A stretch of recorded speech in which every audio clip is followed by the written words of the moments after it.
This is Dan Tortora here with Elijah Robinson, defensive coordinator for Syracuse. How are you, Coach? I'm good. How you doing? I'm doing well. Just assessing these first few weeks, as you have an opportunity to look back at film, just what you've seen in the 3-2 start so far. Yeah, we got some things we got to continue to get better at. I think the players are busting their tails doing everything we asked them to do.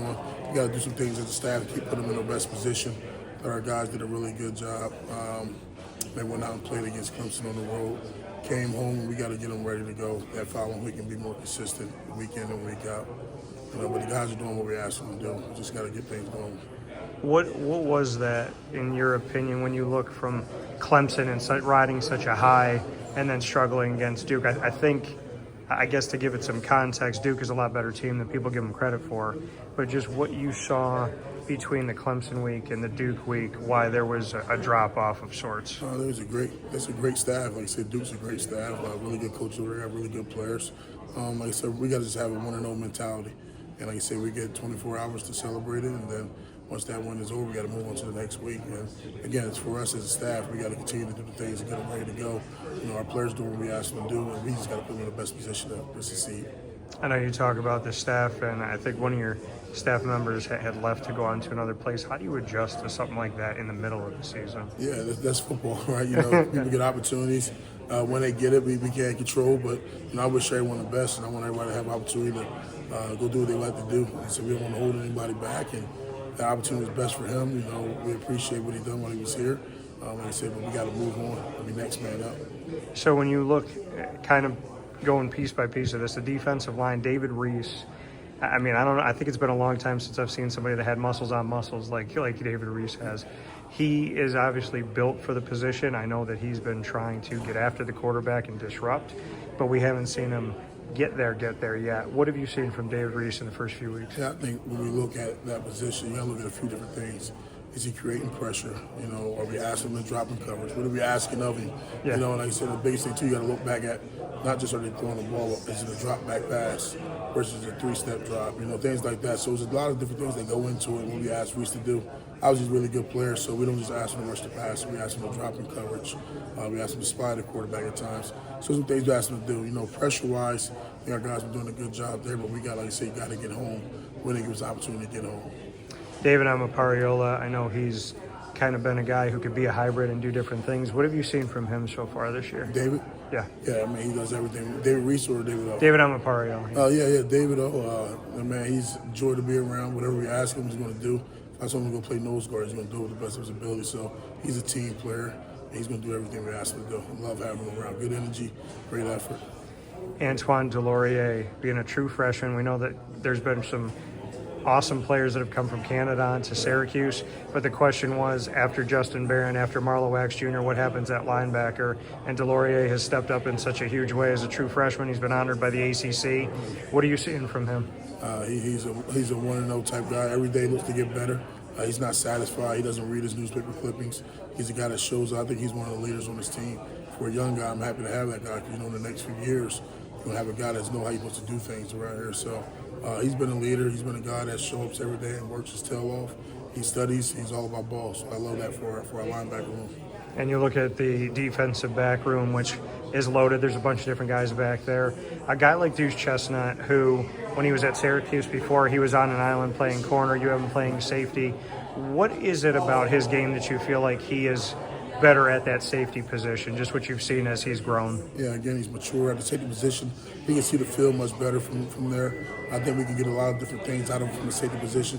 And I think his trajectory at the next level will be at safety. So we're going to put guys in the best position to help us, but also to help themselves in the long run. And then Chris Peel and Demetrius Samuel Jr., we know that quarterbacks are going to go after them. They're freshmen. But playing right now and getting these reps, obviously down the road, we're going to see them excel because they have this experience. What are you seeing from young guys like Chris and Demetrius? They got a short mindset. Like you said, if something bad happens, they move on to the next play. They get challenged every day by Coach Fran in practice. So those guys get chaos all week. So I think during the game, it's not hard for those guys. But they're mature. They work at it. And they give us everything they got. So on the side, there's a talented group. And they're young, but they're talented. They're doing a really good job. I know that Fran talks about Dart and having those elements detailed, accountable, relentless, and tough.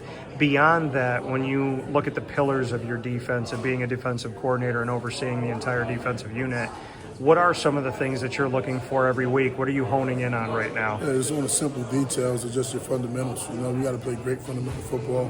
We got to play physical. We got to run to the ball. Those are the things that matter. Tackle, getting off of blocks, and running to the ball. We got to do those things consistently to be a good team. You know, you got to hit, you got to tackle, you got to take the ball away. Those things can help you win games. When you look at what the defense has done, there's been a lot of moments where the defense has created opportunities for the offense, and the offense maybe doesn't necessarily score. And Fran said coming out of the Duke game that you have to have complementary football. So even in that loss 38-3 to Duke, did you see the defense do some things and create some opportunity? Yeah, we got to create. Well, we got to take the ball away to give it to our offense. You know, create short fields for them, and if there is a sudden change on the flip side of things, we got to go out there and get a stop or hold them to a field goal attempt. You know, and that's what we got to do consistently. We got to say what's next, have a what's next mindset, and have each other's back. You know, we got to play off of each other. And that's the way you're a good team. How you play off of each other. So we got to do that. And then as far as the run defense versus the pass defense, what have you seen in these first 5 weeks as you get set to move forward? Yeah, for us, we had to do a great job setting hard edges, leveraging football, and you tackle. That's how you stop the run. Guys doing their job, staying in their gaps, and then you got to get guys running to the ball. If there's a missed tackle, it should be missed with leverage. There should be 10 other guys running to the ball. That's how you eliminate big runs, you know? So like I said, for those guys, we got to get better at those things. And the coverage size, it all works together. The skies, the rush, the coverage, all that stuff works together. And we look at, some coaches are creating a plan and they're like, this is my scheme. And then if they don't necessarily have those pieces, they're forcing those pieces to fit in. And then other coaches say, this is what I want to do, but this is the talent I have, so I'm going to adjust to that talent. Where would you say you lie as far as having a scheme? Are you scheming for the guys, or are you saying, whatever guys I have, I want to make sure they're in this scheme? No, I think we got to do what's best for the guys that's here. You got to work with what we got. And so we got the right players. Those guys doing what we ask them, so we got to adjust scheme and not what we're comfortable with. We got to adjust to the players and their strengths, and that's what we're doing every week, trying to make sure we put those guys in the right position to do the things they're capable of doing. And just a final note, I'm big on looking in the mirror and doing that assessment of myself.